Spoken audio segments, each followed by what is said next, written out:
এখন তখন সরকার বলেছে যে আমরা কিন্তু স্থায়ীভাবে এর মালিকানা গ্রহণ করলাম না, আমরা সাময়িকভাবে এই 5টি ব্যাংকের যারা আমানতকারী আছে তাদেরকে ব্রিথিং স্পেস দেওয়ার উদ্দেশ্যে আসলে আমরা টেক ওভার করছি এবং এর স্বাস্থ্য কিছুটা ইমপ্রুভ করলে আমরা বোনাফাইড ইনভেস্টরদের হাতে প্রাইভেট সেক্টরে আবার এটাকে ছেড়ে দেব। এখন সরকারি মালিকানা আসার পরে সিগনিফিকেন্ট কোনো ডেভেলপমেন্ট এখনো দৃশ্যমান হয়, যার ফলে এখনই প্রাইভেট সেক্টরের কাছে সরিয়ে দেওয়ার কোনো পরিকল্পনা নাই। তারপরে যদি বোনাফাইড কোনো ইনভেস্টর আসে অবশ্যই সেটা বাংলাদেশ ব্যাংক দেখবে, সরকার দেখবে, কিন্তু ওই অবস্থা এখনো সৃষ্টি হয়।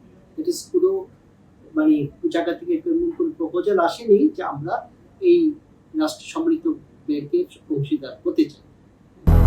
200-র বেশি সার্ভিস ও ফিচারে লেনদেনের সব বিকাশ অ্যাপে সম্ভব। ব্যাংকগুলো যারা পূর্বে উদ্যোক্তা পরিচালক ছিল তারা এটার মালিকানা ফেরত দিতে যাবে, এটা স্বাভাবিক।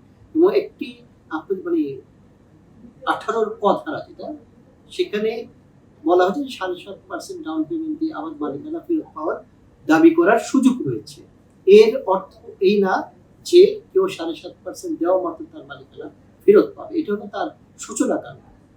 এখন স্বাভাবিকভাবে আপনি এক সময় এই ব্যাংকের উদ্যোক্তা পরিচালক ছিলেন, দেন 7.5% ডাউন পেমেন্ট দেন, তারপর পরিচালক হিসেবে অন্তর্ভুক্তির জন্য যে প্রসেস বাংলাদেশ ব্যাংক ওইটা ফলো করে আপনি সর্বক্ষেত্রে উত্তীর্ণ মান পাওয়ার পরেই কিন্তু পরিচালক হিসেবে অন্তর্ভুক্তির সুযোগ পাবেন।